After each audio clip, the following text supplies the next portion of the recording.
Imagine someone rents your house, signs a lease, even pays the first 6 months, uses your address for leverage, and then they move out without notice, without closing the lease, and without paying the final rent. And when you ask for the money, they say, "Why are you being so aggressive?" That is what just happened between Rwanda and the United Kingdom at the state level. This week, Rwanda took the UK to international arbitration. Not over migrants, not over morality, but over an unpaid, unclosed treaty. And if you think this is about Rwanda wanting migrants, you've already fallen for the misdirection. So remember, if you want more Africa's first stories that Western media ignores or gets wrong, hit subscribe. We don't chase the headlines, we chase the truth. And by the end of this video, you'll understand why this lawsuit wasn't optional.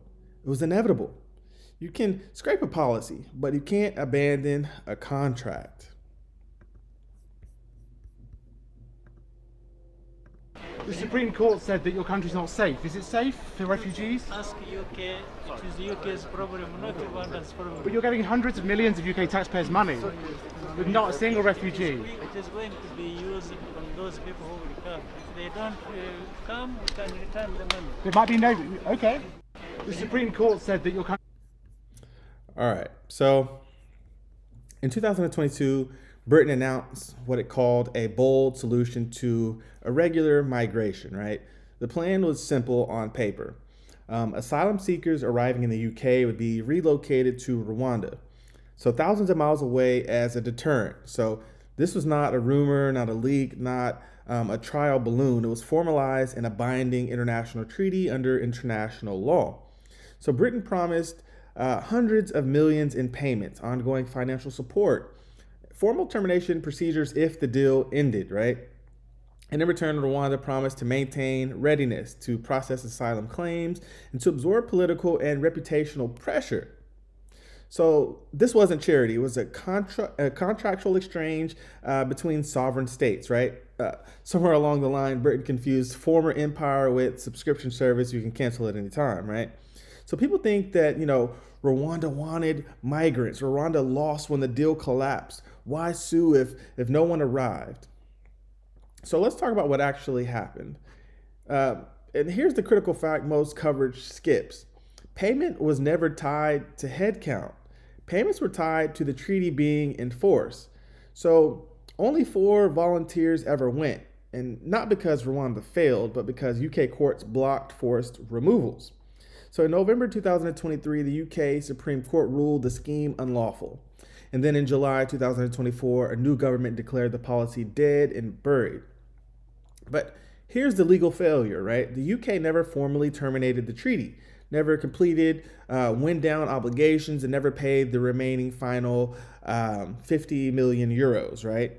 And here's the part that really matters. Treaties do not dissolve because a policy becomes inconvenient. So legally, the policy is dead, but the contract is still alive.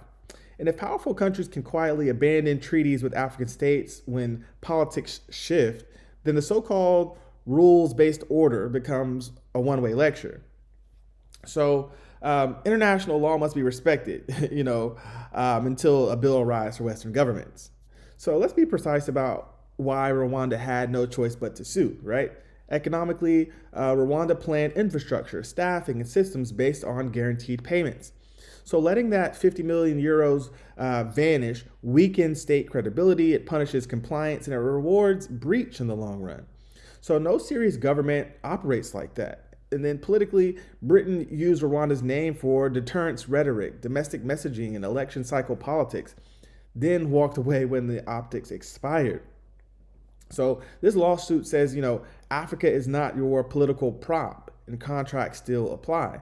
And so legally, Rwanda didn't shout, didn't posture, didn't retaliate diplomatically.